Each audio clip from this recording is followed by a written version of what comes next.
Marcus froze when he saw her walking down the aisle of the first-class cabin. His stomach dropped to the floor as if the plane had suddenly lost altitude. He gripped the armrest so hard his knuckles turned white. This couldn't be happening. Not here. Not now. Beside him, Camille was scrolling through her phone, completely unaware of the storm that was about to break. Her blonde hair was perfectly styled, her designer outfit carefully chosen for their arrival in Paris. She laughed at something on her screen and turned to share it with him, but the words died on her lips when she saw his face. "Marcus? What's wrong? You look like you've seen a ghost." He couldn't answer. Because walking toward them, ticket in hand and determination in her eyes, was Amara. His wife. Not his ex-wife. His current wife. The flight attendant pointed to the empty seat directly next to Marcus, the one on the opposite side from Camille. The middle seat in their row of 3. "Sir, it appears this passenger will be seated in 2B between you and the window," the attendant said with a professional smile. Marcus felt sweat break out across his forehead. This was a 14-hour flight from New York to Paris. 14 hours trapped between his wife and his mistress. Amara stood in the aisle, her dark eyes fixed on his. She was stunning in a simple black dress, her braids pulled back in an elegant updo. There was no anger on her face, just a quiet determination that terrified him more than rage ever could. "Have you experienced this before? You stayed faithful, gave him your best years, believed in forever, and still he handed your place to someone else. If you've ever been blindsided by the man you trusted most, click the subscribe button. Because here your pain isn't ignored, it's finally spoken. Imagine being trapped for 14 hours between your wife and the woman you're cheating with. If you think Marcus deserves what's coming, or you just can't look away from this kind of drama, you owe it to yourself to subscribe. Because stories like this, they're a brutal reminder that the truth always takes its seat. "Hello, Marcus," she said, her voice steady. What a coincidence.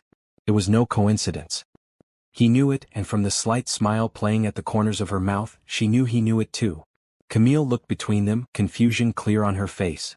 "Marcus? Who is this?" Before he could answer, Amara extended her hand to Camille. "I'm Amara Johnson, Marcus's wife."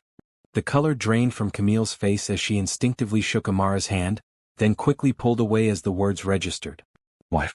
But you said—" Camille turned to Marcus, her voice rising slightly. "Could you please take your seats? We need to prepare for departure," the flight attendant interrupted.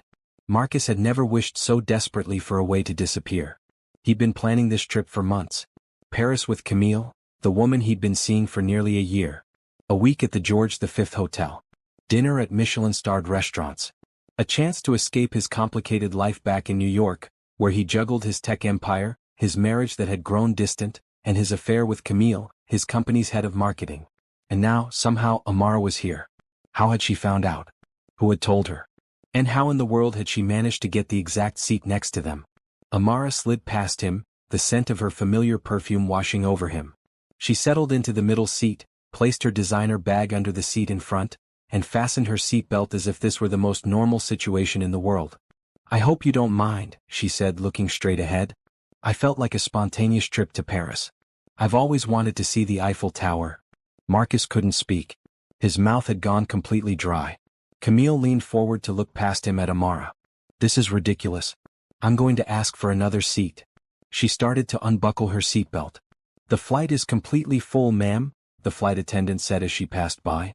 "I'm afraid there are no other available seats in first class." Camille slumped back in her seat, her face flushed with anger and embarrassment. Marcus finally found his voice. "Amara, what are you doing here?" he whispered. She turned to him, her expression calm. "I'm going to Paris, Marcus. Just like you." "But how did you?" "No." She raised an eyebrow. "Did you really think I wouldn't notice the charges on our shared credit card? The hotel reservation confirmation sent to our home email? The Paris guidebooks hidden in your desk?" She shook her head slightly. "I've known for months about your plans. And about her." Her eyes flickered briefly toward Camille. Marcus felt the world spinning around him. He'd been so careful. Or at least he thought he had. "As for this specific seat," Amara continued, her voice low enough that only he could hear, "money can buy many things, Marcus. You taught me that. Your assistant was quite helpful when I called pretending to be Camille, asking to make sure the seats next to you were available for your surprise guest." Marcus closed his eyes. Jessica, his assistant. Of course. She wouldn't have questioned it if she thought the call was from Camille. Ladies and gentlemen, welcome aboard Flight 237 to Paris. The captain's voice came over the intercom. We're currently third in line for takeoff and should be in the air shortly. Flight time today will be approximately 7 hours and 40 minutes. 7 hours and 40 minutes. Trapped between his wife and his mistress. The engines roared to life. Marcus had never been afraid of flying before, but as the plane began to taxi, he felt true fear for the first time. Not of crashing, but of what would happen during this flight. What Amara was planning. What she would say. What she knew. Beside him, Camille had turned away, staring out the window, her body rigid with tension. On his other side, Amara had pulled out a book and begun reading as if she were on any ordinary flight. The plane accelerated down the runway, pressing them all back into their seats as it lifted into the air. Below them, New York City grew smaller, the problems on the ground not disappearing but rising with them, contained in the pressurized cabin of the aircraft. Marcus stared straight ahead at the seat in front of him. This was supposed to be the beginning of a romantic getaway. Instead, it felt like his entire life was about to come crashing down around him, 30,000 feet in the air. The flight had barely begun, and already Marcus Johnson, billionaire tech CEO, founder of Johnson Tech Industries, and one of the most powerful men in New York, had never felt more trapped and powerless in his life. 7 years earlier, Marcus Johnson had been just another ambitious entrepreneur with a dream. His small tech startup operated out of a converted warehouse in Brooklyn, with a staff of 12 and dwindling funds. The company had developed an innovative security software, but they needed an influx of cash to bring it to market before their competitors beat them to it. That was when Amara Lewis walked into his life. She had come to interview for the position of financial analyst. With her MBA from Wharton and 3 years of experience at a top consulting firm, she was overqualified. When Marcus asked why she wanted to work for a struggling startup instead of climbing the corporate ladder, her answer had stayed with him. "I'd rather build something meaningful from the ground up than maintain something that already exists," she had said, her eyes bright with determination. "Your company has potential, and I want to be part of making that potential a reality." He hired her on the spot. Within 6 months she had completely restructured their finances, secured 3 major investors, and helped Marcus refine his pitch to venture capitalists. Within a year, Johnson Tech had secured series of funding for $20 million. Their professional relationship quickly developed into something more personal. Late nights working side by side turned into late dinners discussing their dreams. Strategy meetings evolved into walks through Central Park, planning not just the company's future but their own. When Marcus proposed 2 years after they met, he did it in the original warehouse where they'd first worked together, now renovated into Johnson Tech's first real office space. He got down on one knee in the exact spot where they'd first shaken hands. "You believed in me when no one else did," he told her, holding up a diamond ring that represented 3 months of the company's profits. "You made my professional dreams come true. Now I want to make all our dreams come true together." Their wedding was small but elegant. Neither of them wanted the distraction of a big ceremony when the company was growing so rapidly. They exchanged vows on a rooftop in Manhattan, with the city skyline as their backdrop and their closest friends and family as witnesses. For the first 5 years of their marriage they were unbeatable. Amara's financial expertise and Marcus's technical vision were the perfect combination. Johnson Tech went public and overnight they became multimillionaires. 2 years later their security software became the industry standard, licensed by government agencies and Fortune 500 companies alike. Marcus appeared on the cover of Forbes. Amara was named one of Business Insider's 40 Under 40. They bought a penthouse overlooking Central Park. They donated millions to educational programs in underserved communities. They traveled the world, always mixing business with pleasure.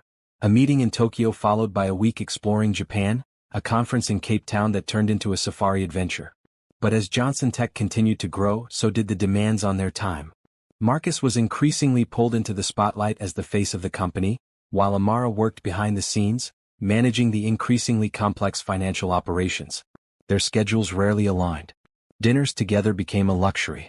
Vacations were postponed, then canceled. They were still a power couple, still respected and admired in their industry, still successful beyond what either of them had imagined possible. But the closeness, the partnership that had defined their early years together began to fade.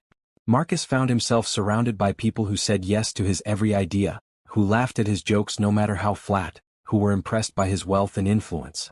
He began to believe his own hype, that he alone was responsible for Johnson Tech's success, that his vision was what had built their empire. It became easier to forget how much he owed to Amara, how her steady hand had guided their finances through turbulent times, how her strategy had been just as important as his product. Meanwhile, Amara watched her husband change. The humble, passionate entrepreneur who had once worked 18-hour days fueled by nothing but coffee and determination was now a businessman who expected private jets and VIP treatment. The man who had once valued her input above all others now dismissed her concerns with casual confidence. They still shared a home, still appeared together at company events, still presented the image of a united front. But the distance between them grew. 3 years ago, Marcus had hired Camille Reynolds to head up the marketing department. Young, ambitious, and undeniably talented, Camille had transformed Johnson Tech's image from a serious security company to a lifestyle brand. Under her guidance, their consumer products division had exploded in popularity. Marcus had been impressed by her work, then captivated by her energy. She reminded him of himself in the early days, hungry for success, full of innovative ideas, unafraid to take risks. She looked at him the way people used to before his success was taken for granted. Like he was special. Like he was a genius. Like he was irresistible. The affair had begun at a company retreat in Aspen. A late-night strategy session, a bottle of expensive whiskey, a shared moment of triumph over a successful campaign launch. When Camille kissed him, Marcus told himself it was just the excitement of the moment. But one night turned into secret meetings. Business trips became opportunities to be together. What Marcus had intended to be a brief distraction, a flattering dalliance, evolved into something more complicated. Camille wanted more. More time, more acknowledgement, more promises about the future. She was tired of being the secret, tired of watching Marcus return to Amara, tired of loving a man she could never fully have. The Paris trip was supposed to be Marcus's answer to her ultimatum. A week away together, publicly. A step toward the life she wanted. He hadn't decided yet what that would mean for his marriage, for the company, for the life he had built with Amara. He had been delaying that decision, hoping that somehow, things would resolve themselves without him having to make a choice.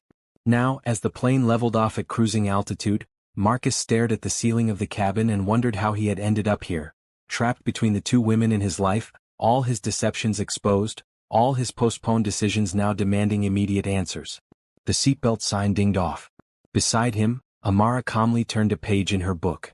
On his other side, Camille angrily tapped at her phone, though there was no signal at this altitude. 7 more hours to Paris. 7 more hours until he could escape this metal tube. 7 more hours to figure out how to salvage the wreckage of the life he had so carefully, so recklessly built and destroyed. While Marcus sweated between his wife and his mistress, his mind racing with panic, Amara appeared perfectly calm. But beneath her composed exterior, her thoughts were anything but serene. She had known about the affair for 8 months. Not suspected, known. It had started with small changes in Marcus's behavior. Late nights at the office that didn't match his calendar. Business trips that seemed unnecessary. A new password on his personal phone. Amara wasn't naive, but she also wasn't the type to jump to conclusions without evidence. The confirmation had come in the form of a misplaced text. Marcus had been in the shower when his phone lit up with a message from Camille. Still thinking about last night. Can't wait until Paris. Amara had stared at those words for a long time, feeling a strange numbness spread through her body. Then she had carefully placed the phone back exactly where it had been and walked away, her world forever changed. Camille lived in a luxury apartment in Tribeca that she couldn't possibly afford on her marketing director salary, that she had recently paid off her substantial student loans in one lump sum, and that she had begun looking at real estate listings in Paris 3 months ago. Next, Amara secured her own position. Working quietly with her personal attorney, she reviewed their prenuptial agreement and documented every contribution she had made to Johnson Tech's success. She transferred a portion of her personal assets to accounts Marcus couldn't access. She compiled records of every investor she had personally brought to the company, every strategic decision that had led to major growth, every instance where her work had saved or made the company money. She wasn't planning to leave Marcus, at least not yet. But she was making sure that if their marriage ended, she wouldn't be left with nothing. Then she monitored the Paris plans as they developed. She watched Marcus book the flights, reserve the hotel suite, make dinner reservations at restaurants that she had always wanted to try. She saw him withdraw cash from their accounts, buy new clothes, arrange for his absence from the office without explaining where he would be. All the while she maintained her routine. She went to work every day at Johnson Tech, where she now served as CFO. She attended charity galas on Marcus's arm. She hosted dinner parties for their friends, managed their household, and slept next to her husband each night, giving no indication that anything was wrong. If Marcus noticed that she had become slightly more distant, that their conversations had become more superficial, that she no longer tried to bridge the growing gap between them, he didn't mention it. Perhaps he was relieved, thinking that her emotional withdrawal made his betrayal somehow less significant. What Marcus failed to understand was that Amara's apparent acceptance was not surrender. It was preparation. As the flight attendant came by with drinks, Amara accepted a sparkling water with a smile. Beside her, Marcus declined anything, while Camille ordered a double vodka tonic with shaking hands. Amara took a small sip of her water and returned to her book, though the words on the page were just a blur. Her mind was on the envelope in her bag, safely tucked under the seat in front of her. Inside that envelope was everything she had discovered about Marcus and Camille's affair. Bank statements showing the money he had given her. Hotel receipts. Photographs. Text message transcripts. Enough evidence to destroy his reputation, her career, and possibly even impact Johnson Tech's stock value if it became public. But also in her bag was another envelope. This one contained a different kind of document, a proposal for restructuring Johnson Tech's leadership, creating a new division that would operate independently from the main company, with Amara at its helm. She had been working on this plan for months, identifying untapped markets, calculating potential revenues, designing a corporate structure that would benefit everyone involved, including Marcus. Because despite everything, Amara still believed in the company they had built together. And, perhaps more surprisingly even to herself, some part of her still believed in Marcus, not the man he had become but the man she knew he could be. The man she had fallen in love with all those years ago. The real question was whether that man still existed somewhere beneath the arrogance and entitlement. Whether he was worth fighting for, worth forgiving, worth rebuilding a life with. That was what this flight was really about. Not revenge, though the look on Marcus's face when he saw her had been satisfying. Not public humiliation, though Camille's discomfort was a small consolation for the pain she had caused. This flight was Amara's way of forcing a reckoning. Of bringing all the deceptions into the open air, 30,000 feet above the ground, where no one could walk away, no one could hide, and everyone would have to face the truth. As turbulence shook the plane slightly, Amara glanced at Marcus. His face was pale, his jaw tight, his eyes fixed straight ahead. He looked like a man awaiting execution. "Are you all right?" she asked, her voice neutral. "You look uncomfortable." He turned to her, searching her face for clues about her intentions. "What do you want, Amara?" he asked quietly so Camille couldn't hear. Amara considered the question, then closed her book and placed it in her lap. "Right now? I want to understand." "Understand what?" "Everything," she said simply. "How we got here. What went wrong. What you were thinking. What you want now. And then I want to decide what I want." Marcus swallowed hard. "And you thought a transatlantic flight was the best place for this conversation?" A slight smile touched Amara's lips. "I thought a place where you couldn't run away was the best place for this conversation." Before he could respond, the flight attendant appeared with the meal service. For the next 30 minutes, they ate in silence. Or rather, Amara ate while Marcus picked at his food and Camille ignored hers in favor of another vodka tonic. When the trays were cleared away, Amara reclined her seat slightly and turned toward Marcus. "Let's start with the simple questions," she said. "How long?" Marcus glanced nervously at Camille, who was pretending to be absorbed in the in-flight movie, though her rigid posture made it clear she was listening to every word. 14 months, he admitted, his voice barely audible above the drone of the engines. Amara nodded as if confirming something she already knew. "And is she the only one?" Marcus's head snapped up. "Yes, of course. It's not like that, Amara." "What is it like then?" He struggled to find words. "It's complicated." "I'm sure it is. Most betrayals are." Amara's tone remained even, conversational, as if they were discussing a business problem rather than their marriage. "What I'm trying to understand is why. What were you looking for that you couldn't find at home?" The question hung in the air between them. In the 7 hours remaining of their flight, Marcus would need to find an answer, not just for Amara but for himself. Camille Reynolds was many things, but she had never thought of herself as the other woman. Not until this moment, trapped in seat 2C with Marcus's wife sitting just one seat away, calmly interrogating him as if conducting a performance review. When she'd first joined Johnson Tech 3 years ago, Camille had been focused on her career, not romance. With her marketing background and fresh approach, she had transformed the company's public image from a stuffy security firm to a cutting-edge tech powerhouse. Consumer sales had tripled. Brand recognition had soared. She had been proud of her work, confident in her abilities, and determined to climb even higher. Marcus Johnson had been her boss, nothing more. Impressive, certainly, his rags to riches story was legendary in the tech world. Attractive, yes, with his athletic build and charismatic smile. But married and therefore off-limits. Camille had always prided herself on her professional boundaries. The change had happened gradually. First came the late-night strategy sessions, just the two of them brainstorming in his office while the rest of the building emptied out.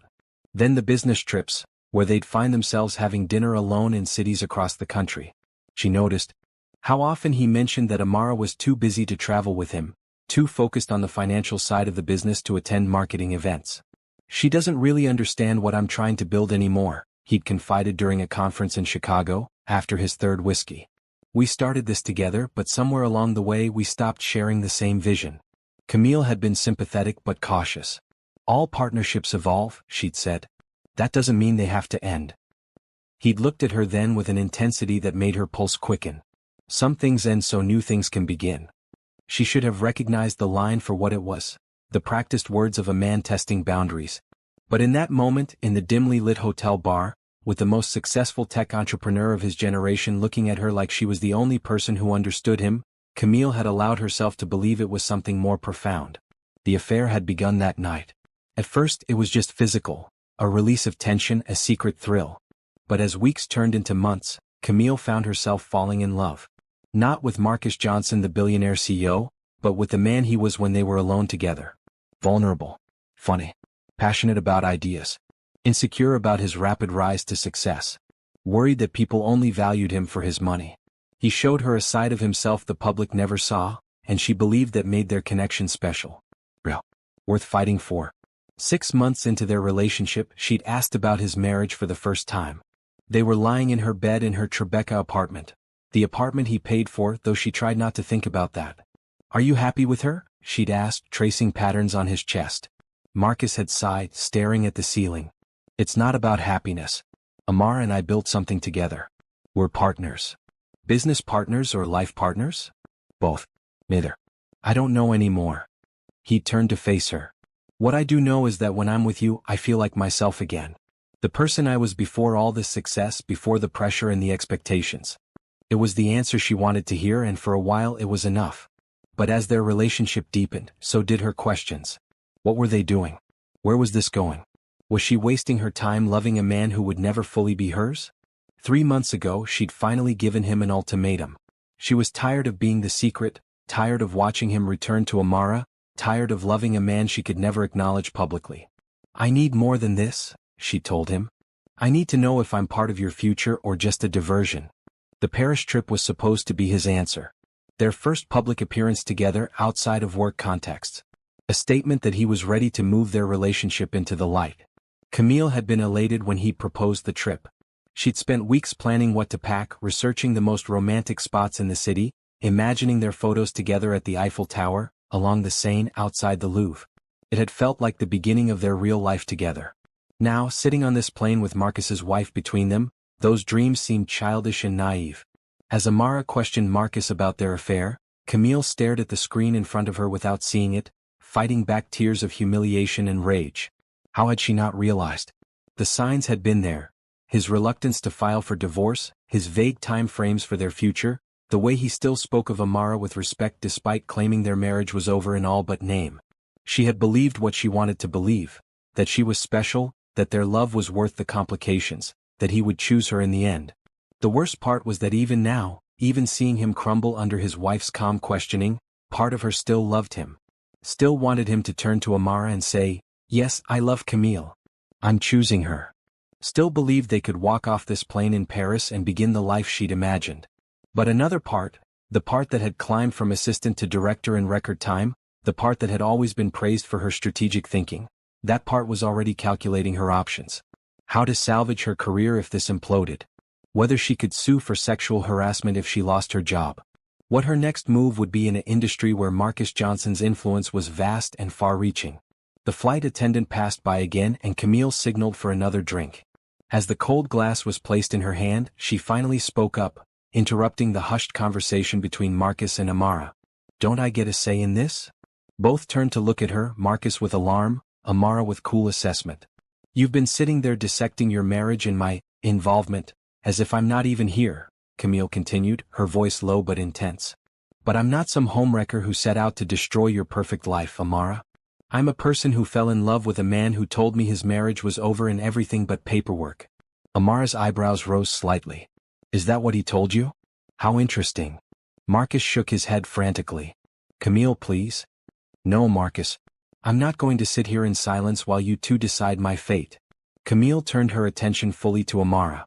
I don't know what kind of game you're playing, buying the seat next to us, interrogating him while I sit here. Maybe you think this gives you power. Maybe it does. But I deserve to be heard too. For a long moment, Amara simply studied her, and Camille resisted the urge to squirm under that penetrating gaze. Then, unexpectedly, Amara nodded. You're right, she said. This involves all three of us. So tell me your side, Camille. I'm listening. The directness of the response caught Camille off guard. She had expected anger, dismissal, perhaps even a scene. Not this measured acknowledgement. She took a deep breath, trying to organize her thoughts. What could she say that wouldn't sound like excuses, like clichés? How could she explain feelings that she herself was beginning to question? I didn't plan this, she began finally. When I joined Johnson Tech, I was focused on my career. I admired both of you, the power couple who built something amazing from nothing. The marketing campaign I created for your anniversary charity gala? I believed in that image. A flicker of something, surprise perhaps, crossed Amara's face. When things changed between Marcus and me, it wasn't sudden. It was gradual. Little moments of connection. Shared ideas. He told me you two had grown apart, that you were focused on different aspects of the business, that you barely spoke outside of work functions. That you stayed together because it was easier, because of the company, because of your history. Marcus shifted uncomfortably beside Amara but said nothing. I didn't pursue him, Camille continued. But when it happened, I didn't stop it either. And then, I fell in love. With the person he is beneath all the success and money and power. The person I thought was real. She looked directly at Marcus now, her eyes asking the question she couldn't voice. Was any of it real? Marcus looked trapped, his gaze darting between the two women. Camille, everything I said to you was. Careful, Marcus, Amara cut in, her voice almost gentle. Think before you speak. Because whatever you say next, someone on this plane gets hurt. Maybe everyone. The three of them sat in tense silence as the plane hit another patch of turbulence, the metaphor of instability not lost on any of them. Finally, Camille spoke again, this time addressing Amara directly. I need to know something. Did you know all along? About us. Amara's expression remained unreadable. Not all along. But for the past 8 months, yes. Camille felt as if she'd been slapped. 8 months? And you said nothing? Did nothing? Why? A sad smile touched Amara's lips. Because, Camille, some battles need to be fought at the right time, in the right place, with the right weapons. She glanced around the cabin. And sometimes, the best strategy is to let your opponents think they've won until they're in a position where they can't escape the consequences of their actions. For the first time since boarding the plane, real fear flickered through Camille. Not of physical harm, Amara was too controlled, too sophisticated for that, but of something worse. The destruction of everything she'd worked for. Everything she'd believed in. Everything she'd risked. What do you want from us? She asked, hating the tremor in her voice. Amara considered the question, then reached for her bag under the seat. Right now? I want both of you to read something. She pulled out a thick envelope and removed a stack of papers, which she divided into 2 portions. She handed the larger section to Marcus and the smaller to Camille. Take your time, she said. We still have 6 hours until Paris. The cabin lights had been dimmed to allow passengers to rest, but no one in row 2 was sleeping. Marcus stared at the document in his hands, his face growing paler with each page he turned. It was a comprehensive record of his affair with Camille. Hotel receipts, credit card statements, phone records, transcripts of text messages, photographs taken by private investigators. Interspersed with this damning evidence were financial records showing how his actions had already impacted Johnson Tech. Board members who had quietly expressed concerns about his judgment, potential partners who had backed away after hearing rumors, talented employees who had left the company citing leadership issues. The precision of the documentation was chilling. Amara had compiled not just proof of his infidelity, but a detailed analysis of its cost to the company they had built together. The last page of the packet contained a single paragraph. If these materials were made public, the damage to Johnson Tech would be substantial but survivable. The damage to your personal reputation and future business prospects would be more severe. I have no desire to destroy what we've built together, but I will protect it, with or without you. Marcus felt sick. He had known that discovery was inevitable, had even prepared himself for Amara's anger, her tears, her demands for divorce. But this cold, methodical approach terrified him more than any emotional outburst could have. This was Amara at her most formidable. The strategic mind that had guided Johnson Tech through its most challenging periods, now turned against him. He glanced at her, but she was staring straight ahead, giving him privacy to absorb the full impact of her message. Next to Amara, Camille was reading her own document with increasing alarm. Hers was shorter but no less devastating. It detailed her rapid advancement at Johnson Tech. The promotions, the bonuses, the opportunities that had come her way during her relationship with Marcus. It raised questions about whether her success had been earned or granted as favors from her lover.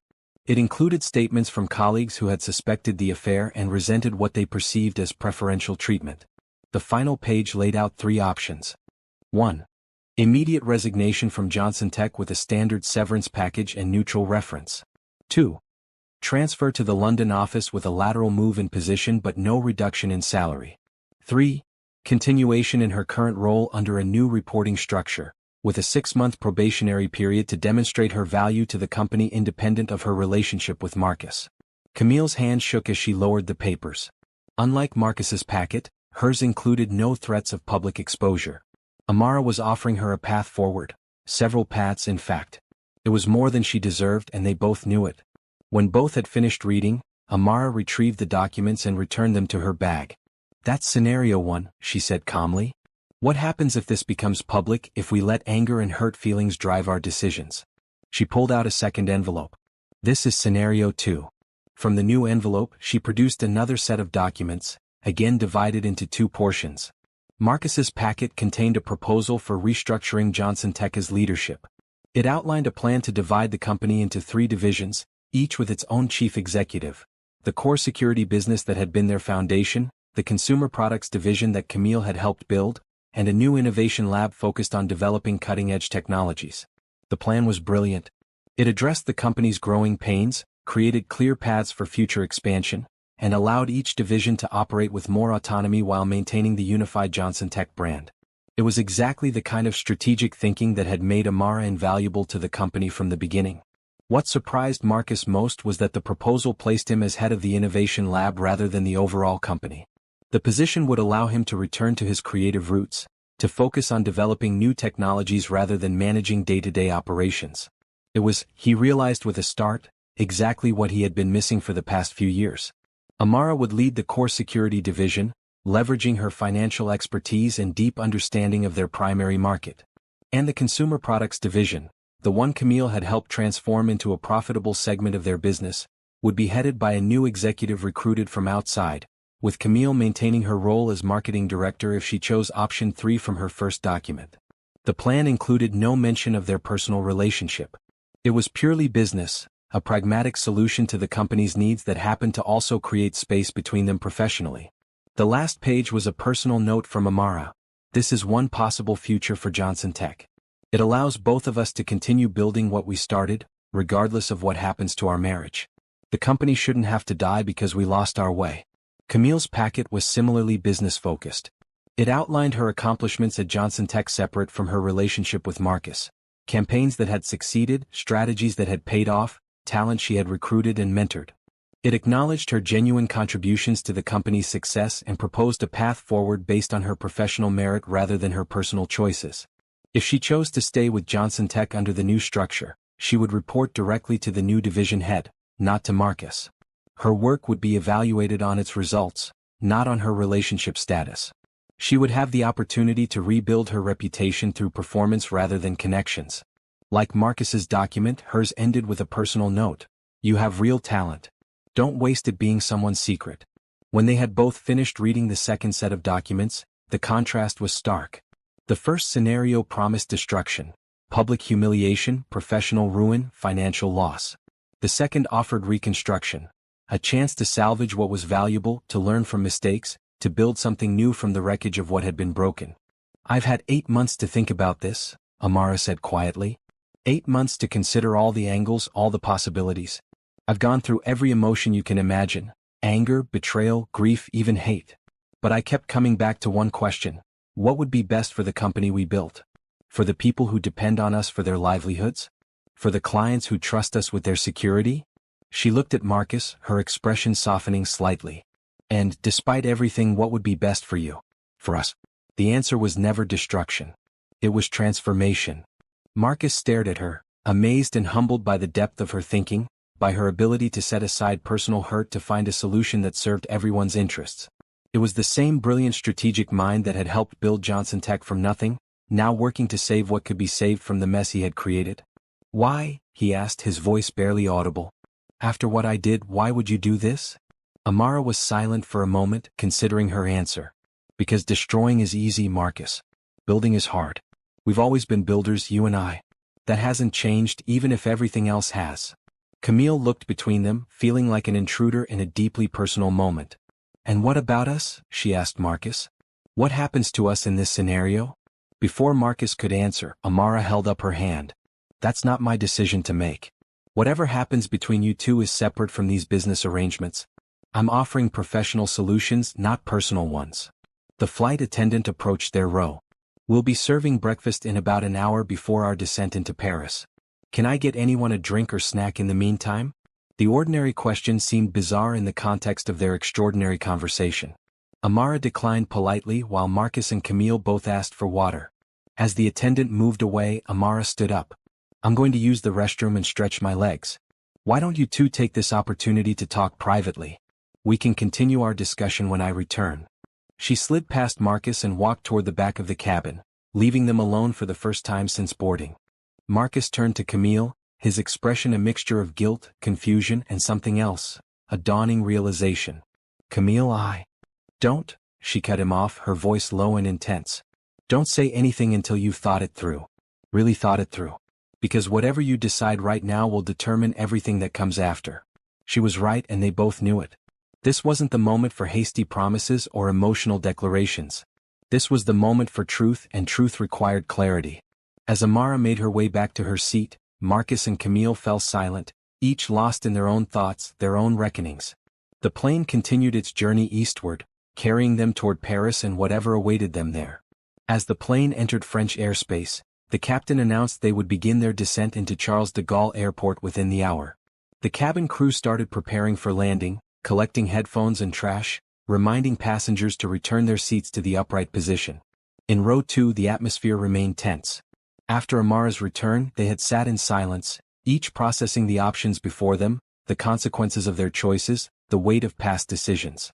Marcus stared out the window at the clouds below, his mind racing. The past hours had forced him to confront truths he had been avoiding for months, years even. Who was he really? The ambitious startup founder who had fallen in love with Amara? The successful CEO who had everything he'd ever wanted? The cheating husband seeking escape from pressure and expectations? The conflicted lover promising Camille a future he wasn't sure he could deliver? All of these versions of himself existed simultaneously, contradicting each other, pulling him in different directions. No wonder he felt so fractured, so lost despite his success. As the plane descended through the cloud layer, he made a decision. If there was any hope of salvaging anything from this situation, his marriage, his company, his self-respect, it had to start with honesty. Complete, unsparing honesty, no matter how painful. He turned to face both women. I need to say something. To both of you. Amara and Camille looked at him with similar expressions of wariness. I've been lying, he said simply. To you, Amara. To you, Camille. And worst of all, to myself. He took a deep breath. Amara, when things started with Camille, I told myself it was because you and I had grown apart, because you didn't understand me anymore, because our marriage had become a business arrangement. But that wasn't true. You didn't change, I did. Success changed me. Power changed me. I started believing I deserved more, deserved special treatment, deserved admiration and excitement and novelty just because I'd built a successful company. Amara's expression remained neutral, but she was listening intently. The truth is, our marriage didn't fail. I failed our marriage. I took you for granted. I forgot what we built together, not just the company but us. I forgot that your quiet strength was what made my more visible role possible. I forgot that your strategic mind was just as valuable as my creative one. I forgot that we were partners in every sense of the word. He turned to Camille. And I lied to you too. Not about caring for you, that was real. But about my marriage being over, about being ready to leave, about Paris being the beginning of our future together. I wanted to believe those things myself, but they weren't true. I was hiding from the consequences of my choices, pretending I could have everything without losing anything. Camille's eyes filled with tears, but she held his gaze steadily. The truth, Marcus continued, his voice growing hoarse, is that I've been a coward. I've been selfish. I've hurt the two women who believed in me most. And I've put at risk everything I claim to care about, my marriage, my company, my integrity, because I wasn't brave enough to face my own dissatisfaction honestly. The confession hung in the air between them as the plane continued its descent, the pressure in the cabin changing, ears popping, the ground growing closer. So what happens now? Amara asked finally. Now that the truth is on the table? Marcus looked out the window again at the French countryside coming into view. I don't know. I don't have the right to make demands or expectations after what I've done. But I know what I want. Which is? Camille asked, her voice small. A chance to make things right, he said. Not to undo the damage, that's not possible. But to move forward with honesty, to accept the consequences of my actions, to rebuild what can be rebuilt. He turned back to Amara. Your proposal for Johnson Tech is brilliant. It's exactly what the company needs. And you're right that I belong in the innovation lab, not managing the whole operation. That's where I started, where my real talents lie. I lost sight of that. Then to Camille, and you deserve the chance to be recognized for your work, not defined by your relationship with me. Whatever you decide, to stay or to go, should be about your career, your future, not about us. The plane's wheels touched down on the runway with a slight bounce, then settled into a smooth rollout. The captain's voice came over the intercom, welcoming them to Paris, giving the local time and temperature, thanking them for flying. Around them, passengers began gathering their belongings, turning on phones, preparing to disembark. But the three people in row 2 remained seated, their conversation not yet finished. We have hotel reservations, Marcus said. Separate rooms now, of course. I think we should all check in, get some rest, and then meet tomorrow to continue this discussion. We've all had a lot to process, and I think we need time to think clearly. Amara nodded in agreement. That's reasonable. I'll make my own arrangements. No, Marcus said. The George V has plenty of rooms. Stay there. This trip was meant to be a romantic getaway, but maybe it can be something else now. A turning point. For all of us. As they taxied to the gate, Camille finally spoke up. I'm not sure there's a place for me in this conversation anymore. Marcus looked at her, seeing clearly for the first time the pain he had caused her. Not just the pain of this humiliating discovery, but the deeper pain of having built her hopes on promises he had no right to make. There is if you want there to be, he said gently. Not as what we were. But as someone who deserves respect and clarity and honesty. I owe you that much at least. The seatbelt sign dinged off. Around them, passengers stood, retrieving bags from overhead compartments, filing into the aisle. Paris, Amara said, looking out the window at the terminal. Not quite the trip any of us imagined. It was the closest thing to humor any of them had managed during the entire flight, and despite everything, Marcus found himself smiling slightly. No. Definitely not what I planned. Maybe that's a good thing, Amara said, her expression thoughtful. Maybe we've all had enough of plans built on shaky foundations. As they prepared to leave the plane, stepping into the bright spring morning in a foreign city, none of them knew exactly what would happen next.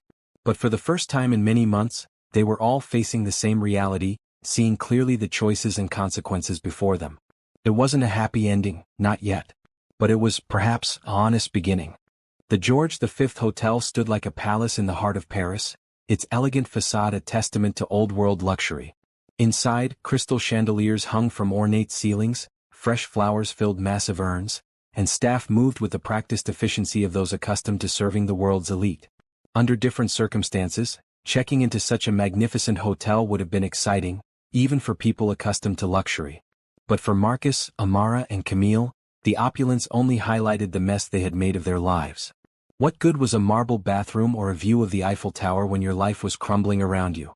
They had separated in the hotel lobby, each going to their respective rooms with promises to meet the following day. They all needed rest, time to think, space to breathe outside the confined pressurized cabin that had forced their confrontation. Alone in his suite, Marcus stood at the window looking out at the Paris skyline. The city of love. the city of light. The irony wasn't lost on him. He had planned this trip as a romantic getaway with his mistress. Now, instead, it had become a painful reckoning with his wife present and his affair exposed. His phone buzzed with messages from New York. His assistant confirming his arrival, board members with questions about the upcoming quarterly report, tech journalists requesting interviews. The normal demands of his position as CEO of Johnson Tech, all suddenly seeming trivial compared to the personal crisis he faced. He set the phone aside without responding and sank into an armchair, his body finally registering the exhaustion of the overnight flight and emotional confrontation. This wasn't who he had meant to become.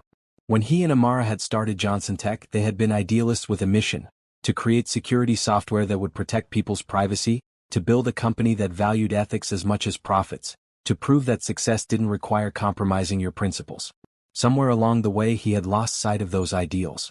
The bigger the company grew, the more disconnected he became from its original purpose. Board meetings, investor calls, media appearances, strategic partnerships. The business of running a business had consumed him, leaving little time for innovation, for creativity, for the work that had once given him purpose. And as his professional life became increasingly about maintaining an image rather than creating something meaningful, his personal life had followed the same pattern. His marriage to Amara had become another aspect of the Marcus Johnson brand: power couple, success story, philanthropist. The real connection between them, the partnership that had once been the foundation of everything, had been buried beneath press releases and public appearances. In that context, his affair with Camille made a twisted kind of sense. She had represented an escape from the performance, a return to feeling something real. Their relationship had begun during late-night creative sessions, planning marketing campaigns that would present Johnson Tech to the world in a new light. With her, he had felt like the entrepreneur again, not the executive. The passion and excitement he had once felt for his work, for his vision, had been transferred to her. But that too had been a kind of deception. The problem wasn't that Amara didn't understand him anymore, it was that he didn't understand himself. He had been running from the empty success he had achieved, seeking validation and excitement to fill the void where purpose had once been. The realization hit him with such force that he actually gasped. He had blamed Amara's focus on the financial side of the business for their growing distance, but the truth was that she had been doing exactly what the company needed. She had maintained the foundation while he was increasingly distracted by the trappings of success. She hadn't changed, he had. And Camille, he had used her energy, her creativity, her admiration to make himself feel alive again without considering the cost to her. He had made promises he didn't know if he could keep, built up her hopes while keeping one foot firmly in his marriage, his company, his safe and established life. The knock on his door startled him from his thoughts. He checked his watch, nearly 7 p.m. He had been sitting in the darkening room for hours, lost in self-recrimination. He opened the door to find Amara standing there, changed from her flight clothes into a simple black dress, her hair loose around her shoulders. "May I come in?" she asked formally, as if they were strangers rather than husband and wife of 7 years. He stepped aside to let her enter, suddenly conscious of his rumpled appearance, the room's darkness. He switched on a lamp, casting warm light across the elegant suite. "I was thinking," he explained unnecessarily. "I thought you might be," she said, taking a seat on the sofa rather than the chair next to his. "That's why I came. I think we need to talk, just the two of us, before tomorrow." Marcus nodded, returning to his armchair. "I agree. Amara, She held up a hand to stop him. "Before you say anything else, I need to tell you something. Something I've never told you before." The seriousness of her tone alarmed him. "What is it?" Amara took a deep breath, her composed facade slipping slightly to reveal the vulnerability beneath. 5 years ago, I almost had an affair." Of all the things he had expected her to say, this was the last. Marcus stared at her, stunned into silence. "It was during the Series C funding round," she continued. "You were consumed with developing the new security protocol, barely sleeping, certainly not noticing me. I was handling all the investor relations, and there was this one venture capitalist, Robert. He paid attention to me, valued my insights, made me feel seen in a way I hadn't in months." Marcus swallowed hard. "What happened?" "Nothing, ultimately. We had dinner once, alone, at his suggestion. There was a moment, a clear moment, when I knew I could take that step if I wanted to. And I wanted to, Marcus. I was lonely and flattered and angry with you for taking me for granted." She looked directly at him now, her eyes bright with unshed tears. "But I didn't. I went home instead, to our empty apartment, and I asked myself what I really wanted. Not in that moment of temptation but in my life. And the answer was clear: I wanted us. Our marriage. Our company. Our future together. So I made a choice to stay faithful, to work on us, to believe that the distance between us was temporary. Marcus felt as if the floor had dropped away beneath him. Why are you telling me this now? Because I want you to understand something important, Amara said. I'm not perfect. I've been tempted. I've been unhappy. I've questioned our marriage. But I made a choice, an active, deliberate choice, to honor our commitment even when it was difficult. That's what you didn't do, Marcus. You didn't choose us. The simple truth of her words struck him with devastating force. She was right. When faced with temptation, with dissatisfaction, with the complications of a mature relationship, he hadn't made the hard choice to work through it. He had taken the easier path of escape, of secret thrills, of temporary satisfaction. I thought I was falling out of love with you, he admitted. But I think the truth is that I was falling out of love with myself, with what I was becoming, and I blamed you for it. She nodded, a sad smile touching her lips. I know. I watched it happening. I tried to reach you, but you were already looking elsewhere. Why didn't you confront me when you found out about Camille? I almost did many times. But then I realized something. If I forced a crisis, demanded you choose, made you end the affair out of guilt or fear, nothing would really be resolved. The problems in our marriage, in your relationship with the company, in your understanding of yourself, they would all still be there. So instead I waited. I watched. I planned. I decided to create a situation where the truth would have to come out, where real choices would have to be made, not out of panic or being caught, but with full awareness of the consequences. The flight, Marcus said, understanding dawning. You orchestrated all of it. Yes, it was dramatic, I admit. Maybe even cruel. But I needed both of you to see clearly what was happening, what was at stake. Marcus stood and walked to the window again, looking out at the lights of Paris now glowing in the evening darkness. You could have simply filed for divorce. Taken half the company. Started over. Amara joined him at the window, standing beside him but not touching. I could have. And some days I wanted to. But despite everything, Marcus, I still believe in what we built. Both the company and our relationship. I'm not willing to throw it all away without being absolutely certain it can't be saved. He turned to face her, seeing in her eyes a strength and clarity that humbled him. Do you think it can? Be saved, I mean. I don't know, she answered honestly. That depends on what happens next. On the choices we make from here. And Camille? Amara's expression softened slightly. She's young, talented, and she made a mistake getting involved with her married boss. She's not the villain here, we both know that. No, she isn't, Marcus agreed. I pursued her. I made promises. I put her in this impossible position. Which is why whatever solution we find needs to consider her future too. She deserves better than to be collateral damage in our marital problems. The fact that Amara could speak with such compassion about the woman he had cheated with amazed Marcus. It was another reminder of why he had fallen in love with her in the first place. Her capacity for empathy, for seeing the bigger picture, for finding solutions rather than simply assigning blame. I don't deserve you, he said quietly. This isn't about what anyone deserves, Amara replied. It's about what we choose to build from here. She moved toward the door. I should go. We all need rest before tomorrow. Amara, he called as she reached for the handle. She turned back to him, waiting. I'm sorry, truly. For all of it. She nodded, her expression softening slightly. I know you are. That's a start. After she left, Marcus returned to the window, watching the city lights flicker on as night settled over Paris. From this height, the city looked orderly, beautiful, each light in its proper place. His own life felt nothing like that organized brilliance. It was chaos, pain, uncertainty. But for the first time in months there was also a glimmer of something else. Not hope exactly, it was too soon for that. But possibility.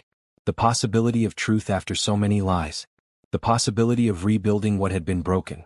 The possibility of becoming once again a person he could respect. It wasn't happiness, not yet. But it was a beginning. While Marcus and Amara were having their conversation, Camille sat alone in her luxurious hotel room, feeling anything but luxurious. She had ordered room service but couldn't eat. She had drawn a bath but couldn't relax. She had tried to nap but couldn't sleep. Every time she closed her eyes, she saw the scene on the plane. The look on Marcus's face when he saw his wife, the calm way Amara had presented her evidence, the realization that everything Camille had believed about her relationship with Marcus might be built on lies.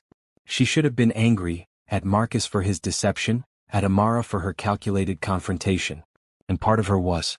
But the emotion dominating her thoughts wasn't anger, it was shame.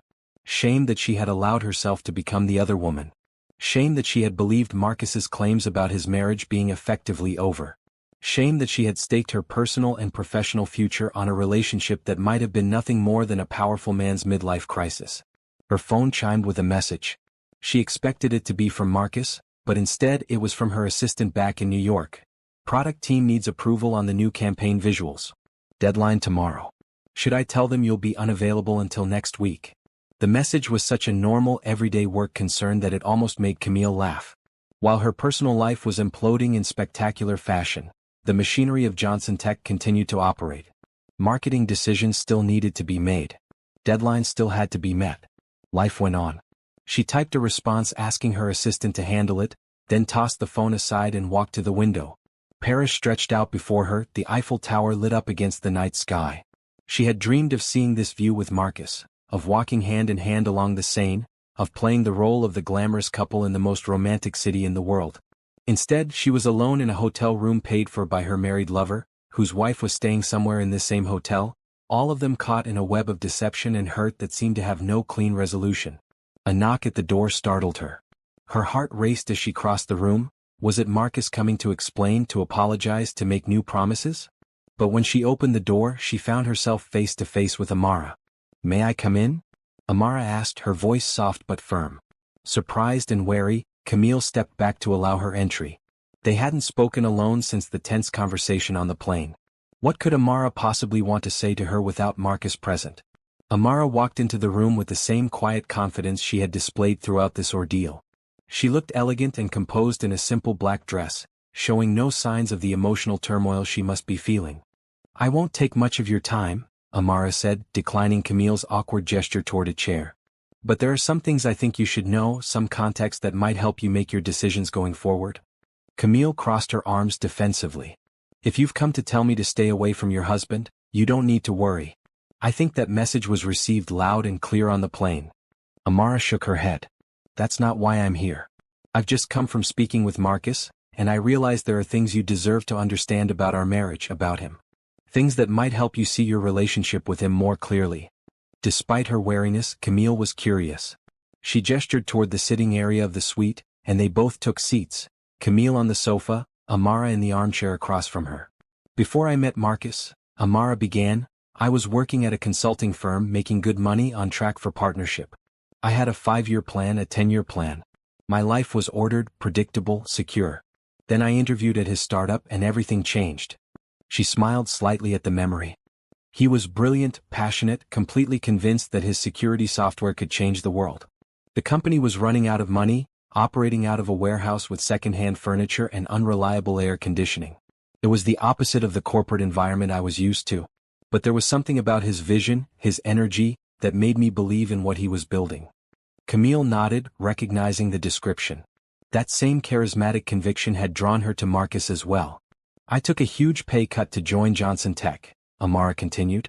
"My parents thought I was crazy. My friends predicted I'd be looking for a new job within 6 months. But I believed in Marcus, not just in his ideas but in him as a person. His integrity. His commitment to creating something meaningful." She looked directly at Camille. "When we fell in love, it wasn't just romance. It was a partnership built on shared vision, shared risk, shared belief in what we could create together. The early years were hard, long hours, financial uncertainty, constant pressure. But we faced it as a team. Every victory was sweeter because we had earned it together. Every setback was manageable because we had each other." Amara paused, her expression growing more somber. "Then success came, faster and bigger than either of us had anticipated. Suddenly, Marcus wasn't just a brilliant entrepreneur. He was a tech celebrity, a billionaire, a power player. The world looked at him differently, and gradually he began to see himself differently too." Camille shifted uncomfortably, all too aware of where this story was heading. "I watched it happen," Amara said quietly. "The gradual changes. The increasing focus on his public image. The growing distance between who he had been and who he was becoming. I tried to reach him, to remind him of what mattered, of who we were together. But the pull of success, of admiration, of having everything he thought he wanted, it was too strong. She leaned forward slightly, her voice gentle but firm. Camille, when Marcus turned to you, it wasn't because I had failed as a wife or because our marriage was already over. It was because he was lost, disconnected from his purpose, from his values, from himself. You represented a return to creativity, to passion, to feeling something real instead of just playing a role. The words cut deep, not because they were cruel but because they rang true. Camille had prided herself on seeing a side of Marcus that others didn't, on having a special connection with him that his wife couldn't understand. But what if that had never been the case? What if she had simply been a symptom of his dissatisfaction, not the cure for it? Why are you telling me this? She asked, her voice slightly unsteady. Because you deserve to know the truth, Amara replied simply. Not the version Marcus told you, not the story you may have told yourself, but the reality of what happened. And because the decisions you make now should be based on that reality, not on false hope or misplaced blame. She stood, moving toward the door. The documents I gave you on the plane are real offers. If you want to stay with Johnson Tech, there can be a place for you, one based on your talents, not your relationship with Marcus. If you prefer a fresh start elsewhere, I'll personally ensure that this situation doesn't damage your professional reputation. Hand on the doorknob, Amara turned back to Camille. I don't hate you, you know. I understand the position you were in, the things you believed. In some ways, we were both deceived by the same man, though in very different ways. After Amara left, Camille remained on the sofa, her mind racing. All this time, she had seen Amara as the cold, distant wife who didn't understand Marcus's creative spirit, who had prioritized business over their relationship. She had cast herself as the woman who truly saw him, who appreciated his genius, who could make him happy in ways his wife couldn't. But Amara's version painted a different picture entirely. In her telling, Marcus wasn't the misunderstood visionary trapped in a loveless marriage. He was a man who had lost his way, who had sought external validation rather than facing his internal struggles, who had used Camille as an escape rather than addressing the real issues in his life. And the most uncomfortable truth was that this version made sense. It explained his reluctance to make definitive plans for their future, his vague time frames for leaving Amara, his ability to compartmentalize their relationship so neatly from the rest of his life. Camille walked to the desk where the hotel had placed a notepad and pen. She drew a line down the middle of the page and began to list her options. Stay at Johnson Tech. Professional opportunities. Familiar environment. Chance to prove her value independent of Marcus. Constant reminder of the affair. Potential awkwardness and gossip. Working under new management structure. Leave for a new opportunity. Fresh start. No daily reminders of Marcus. Chance to build reputation on her own terms. Uncertainty. Starting over in a new company culture. Possible step back in career progression. She stared at the lists, trying to separate her professional considerations from her emotional ones. What did she want her life to look like a year from now? 5 years from now? How much of her identity was tied to Johnson Tech, to the marketing division she had helped build, to the products she had helped shape? And what about Marcus? After everything that had happened, after seeing the extent of his deception, after hearing Amara's perspective, did she still love him? Did she still want a future with him if such a thing were even possible? The more she thought about it, the clearer the answer became. What she had loved in Marcus was the glimpse of the man he had once been, the creative visionary who had built something meaningful from nothing. But that man existed more fully in Amara's memories than in the person Marcus had become. What Camille had seen were flashes of his former self, moments of authentic connection amid the performance of success. But they had never been enough to sustain a real relationship, even if he had been free to offer one. By midnight, Camille had made her decision. She wouldn't attend the meeting with Marcus and Amara tomorrow. Instead, she would check out early, take a taxi to Charles de Gaulle Airport, and book the first available flight back to New York. Once there, she would accept Amara's offer of a transfer to the London office, not the highest position on offer, but the one that represented the cleanest break, the freshest start. She wrote 2 notes before packing her bags. The first was to Marcus, brief and to the point. Marcus, I won't be at the meeting tomorrow. I'm going back to New York and then on to London.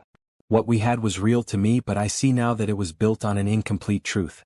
I hope you find your way back to yourself, whatever that means for your future. Take care, Camille. The second note was to Amara, equally concise. Amara, I've decided to accept the London transfer. Thank you for offering me a path forward when you had every reason not to. I'm truly sorry for the pain I've caused. I hope that both of you find healing whether together or apart. Sincerely, Camille. With the notes written and her bags packed, Camille took one last look at the Paris view she had dreamed of sharing with Marcus. Then she turned away from the window, away from those dreams, and toward whatever future she would build for herself, alone, but with clear eyes and a determination to never again mistake escape for love. The Parisian morning dawned clear and bright, sunlight streaming through the windows of Marcus's suite as he prepared for the meeting with Amara and Camille. He had barely slept, his mind cycling through the events of the past day, the shock of seeing Amara on the plane, the humiliation of having his deception exposed, the painful truth of his own failings laid bare. He had ordered coffee from room service and was staring into the cup as if it might contain answers when his phone chimed with a message from the hotel's front desk. A note had been delivered for him. When he went to retrieve it, he found Camille's brief goodbye waiting for him. He read it twice, standing in the elegant lobby, oblivious to the bustle of guests around him. Then he returned to his room, sat heavily on the edge of the bed and read it again. She was gone. Back to New York, then on to London.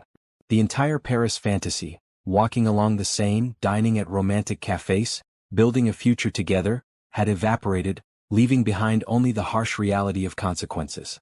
He should have felt devastated. This woman he had risked his marriage for, had imagined a future with, had flown to Paris to be with, she had walked away without even saying goodbye in person. But the emotion washing over him wasn't devastation. It was relief. Relief that she had made a decision that removed one painful choice from his plate. Relief that she had seen through his deceptions and chosen a path that was better for her. Relief that he wouldn't have to hurt her further by admitting that, after everything, he still loved his wife. The realization hit him with unexpected force. He did still love Amara. Not just as his business partner, not just as his co-founder or collaborator, but as the woman he had fallen in love with all those years ago. The woman who had believed in him when no one else did. The woman who had stood by him through each step of building Johnson Tech. The woman who, even now, after his betrayal, was offering him a path toward redemption. His affair with Camille hadn't been about falling out of love with Amara. It had been about running from himself, from the person he had become, from the emptiness that success had created within him. Camille had been an escape, not a solution. He was still sitting there, lost in thought, when his phone rang. It was Amara. "I just received a note from Camille," she said without preamble. "She's gone back to New York.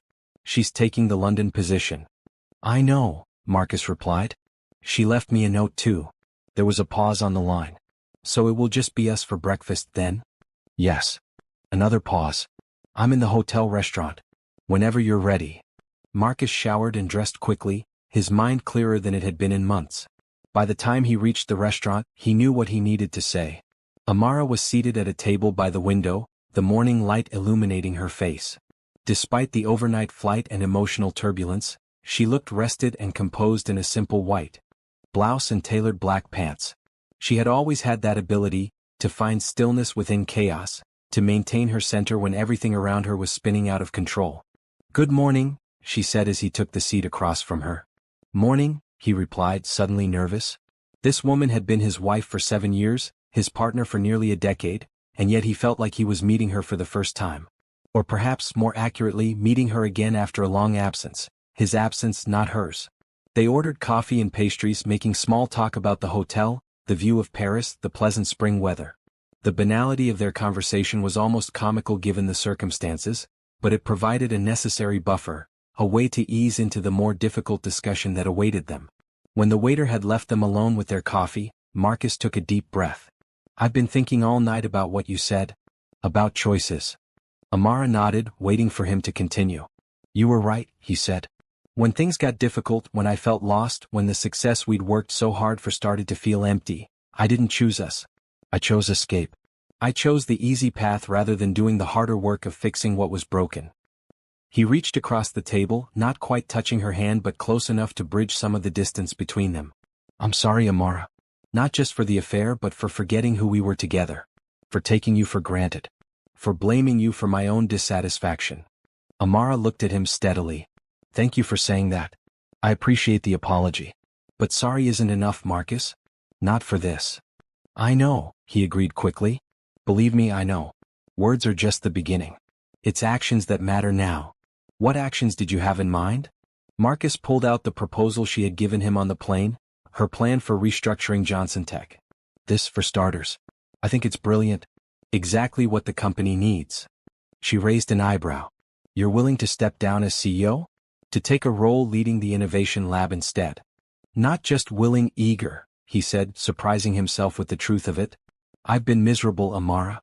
Playing a role that doesn't fit me anymore. I miss creating. I miss the excitement of building something new. The innovation lab would put me back where I belong, developing products, not managing spreadsheets and investor relations. A hint of a smile touched her lips. That's what I thought when I designed the proposal. You've never been happy in the corporate executive role. It was necessary as the company grew, but it's not where your talents lie. Or my passion, he agreed. I lost sight of what I loved about our work when I got caught up in being Marcus Johnson, tech titan. He grimaced at the phrase. It's exhausting trying to live up to that image. And where would that leave us? Amara asked, her voice softening slightly. If we restructure the company this way, if you return to innovation and I lead the security division, what happens to our marriage? It was the question he had been both dreading and eager to address. That depends on what you want, Amara. I know what I want, but after what I've done, I don't have the right to expect anything. And what is it that you want? She asked quietly. Another chance, he said simply. Not to pick up where we left off and pretend nothing happened. But to start again with honesty this time. To rebuild what was broken.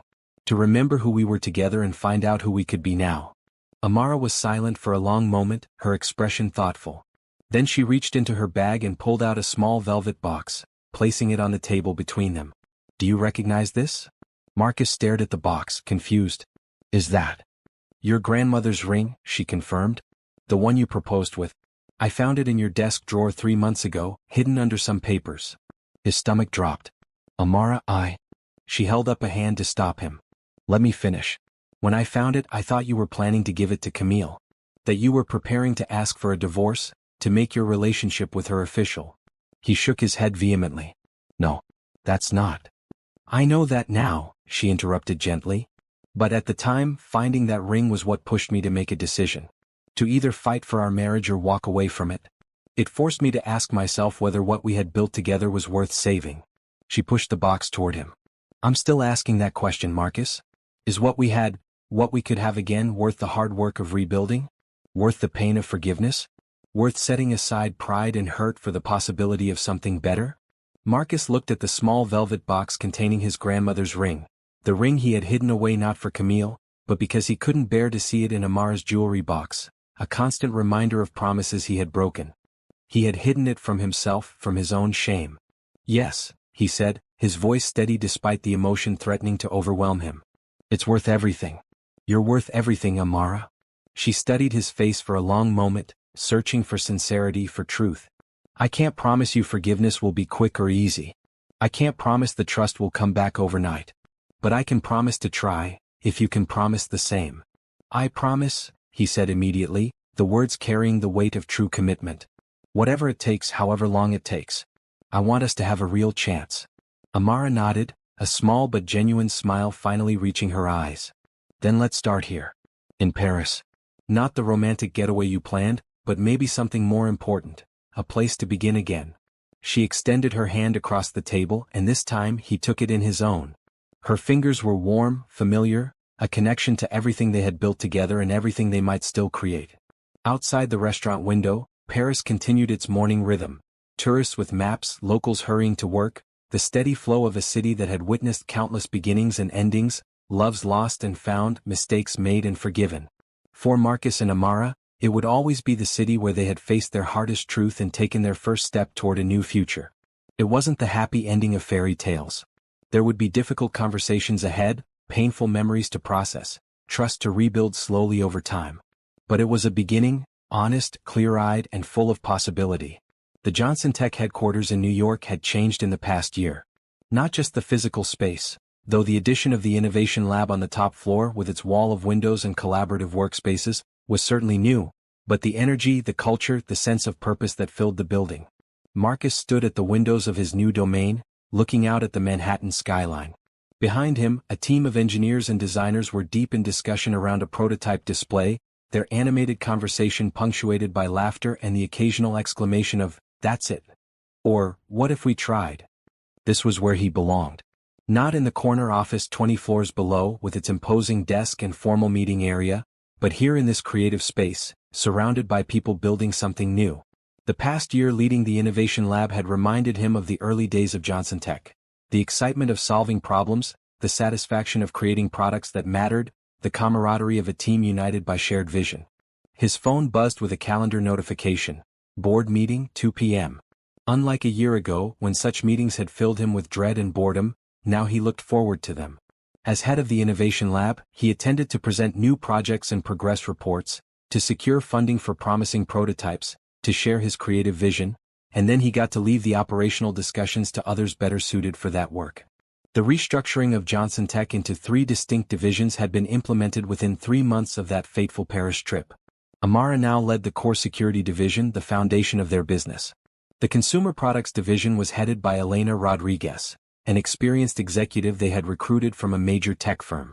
And Marcus directed the innovation lab, developing the technologies that would shape Johnson Tech's future. The arrangement had exceeded even Amara's optimistic projections. The company's stock price had risen steadily as investors responded to the clear strategic direction and specialized leadership. Employee satisfaction scores were at an all-time high, and the products emerging from all 3 divisions showed a renewed focus on quality and purpose. But the professional success, gratifying as it was, paled in comparison to the personal journey of the past year. Marcus gathered his materials for the board meeting and headed for the elevator. As he descended to the executive floor, he reflected on the path that had brought him here, not to this building or this position but to this state of mind. To this version of himself that felt, for the first time in years, authentic and at peace. The journey hadn't been easy. After returning from Paris, he and Amara had begun the painful process of rebuilding their marriage. There had been counseling sessions where uncomfortable truths were spoken aloud. There had been nights of tense silence as they navigated new boundaries. There had been moments when forgiveness seemed impossible, when the hurt felt too deep to heal. But there had also been breakthroughs. Small gestures of care and consideration. Honest conversations that cleared away years of unspoken resentments. Rediscovered connections that reminded them why they had chosen each other in the first place. They had moved out of their penthouse, too many memories, too much of their old life embedded in those walls, and into a brownstone in Brooklyn, closer to where Johnson Tech had begun. They had established new rituals. Sunday morning walks in Prospect Park, weekly date nights without phones or work talk, a shared journal where they wrote messages to each other about their hopes and fears. As the elevator doors opened on the executive floor, Marcus saw Amara through the glass walls of the conference room, already seated at the head of the table, reviewing documents with the CFO. She looked up as if sensing his presence, and their eyes met across the distance. Her smile, warm, genuine, intimate, still had the power to quicken his pulse. He entered the conference room, greeting the board members with handshakes and brief exchanges. When he reached Amara, he squeezed her shoulder lightly, a small gesture of affection appropriate for the professional setting but loaded with private meaning. "The Innovation Lab update is ready whenever you are," he said. "Perfect. We'll get to that after the quarterly financials," she replied, her tone businesslike but her eyes conveying something more personal. The meeting proceeded efficiently. Under Amara's leadership, the security division had secured 3 major government contracts. Elena reported strong growth in consumer product sales, particularly in international markets. When Marcus's turn came, he presented the Innovation Lab's progress on their next-generation encryption technology, which had already generated significant interest from potential partners. Throughout the meeting, he found himself watching Amara with a sense of pride and wonder. She was extraordinary in this role, commanding respect without being authoritarian, asking penetrating questions that revealed deeper issues, steering discussions toward consensus while never settling for easy answers. She had always been this capable, this impressive. He had just lost sight of it somewhere along the way. After the meeting adjourned, board members filtered out, heading to their next appointments or back to their own companies. Marcus lingered, gathering his materials slowly, waiting until only he and Amara remained in the conference room. "Dinner tonight?"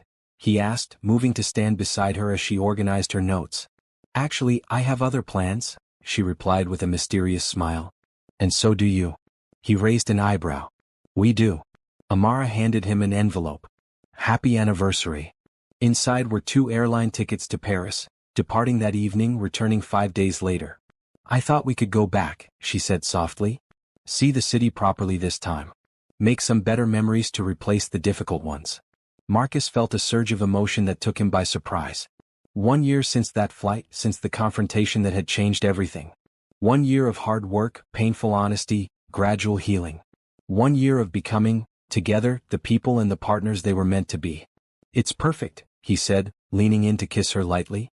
Though I'll need to stop at home and pack. Already taken care of, she replied with a smile. Your suitcase is in my car. Our flight leaves at 7. As they drove to JFK that evening, Marcus thought about the different person who had boarded a plane to Paris a year earlier. That man had been lost, seeking escape in deception, running from the emptiness inside himself. This man, holding his wife's hand as they checked in for their flight, was found, grounded in purpose, committed to truth, engaged in the ongoing work of building something meaningful. And Amara, she had transformed too. Not by becoming someone new but by allowing herself to be fully seen, with all her strengths and vulnerabilities. The controlled, strategic businesswoman was still there, but now balanced by an openness, a willingness to risk hurt for the sake of genuine connection.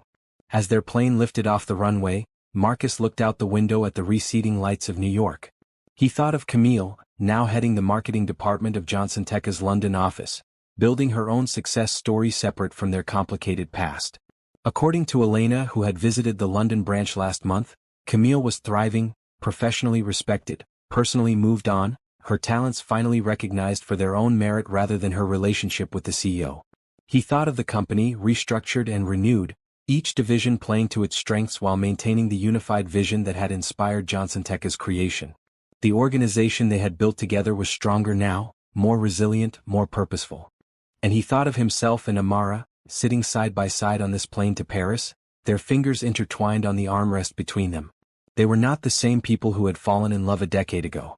They were not even the same people they had been a year ago. They had been shaped by success and failure, by betrayal and forgiveness, by the steady, difficult work of choosing each other every day. Their marriage wasn't perfect. No real relationship ever could be. There were still moments of doubt, memories that stung, trust that needed reinforcing. But there was also something new between them, something forged in the fire of their hardest trial. A deeper understanding, a more honest connection, a love based not on idealized images but on complete acceptance of who they truly were. As the seatbelt sign dinged off, Amara turned to him with a smile that reached her eyes, that crinkled the corners in the way he had always loved. So, she said, Paris? What should we see first? Marcus lifted her hand to his lips and kissed it gently. Everything, he replied. I want to see everything with you. Outside the airplane window, dawn broke over the Atlantic, painting the clouds in shades of gold and rose. Below them, Paris waited, not as an escape this time but as a destination. A place to celebrate not just what they had survived but what they had built together. A testament to the truth that sometimes, the hardest journeys lead to the most beautiful destinations. In the first-class cabin of the transatlantic flight, the billionaire and his wife were just another couple heading for the city of light. But their ordinary appearance belied the extraordinary path they had traveled, from success to emptiness, from betrayal to forgiveness, from broken promises to a love deeper and truer than anything they had known before. Their story wasn't about wealth or status or power. It was about the courage to face painful truths, the strength to rebuild what had been broken, the wisdom to recognize that true happiness comes not from escape but from engagement, not from perfection but from authentic connection, not from avoiding difficulties but from moving through them together. As the plane carried them eastward toward their future, Marcus Johnson knew with certainty what had taken him years to learn, that the greatest success in life is not measured in dollars or accolades or public recognition, but in the ability to look at oneself in the mirror without flinching, to show up fully in one's most important relationships, to build something meaningful that stands the test of time. By that measure he was finally, truly successful. And so was the extraordinary woman beside him. His partner, his conscience, his love, his wife.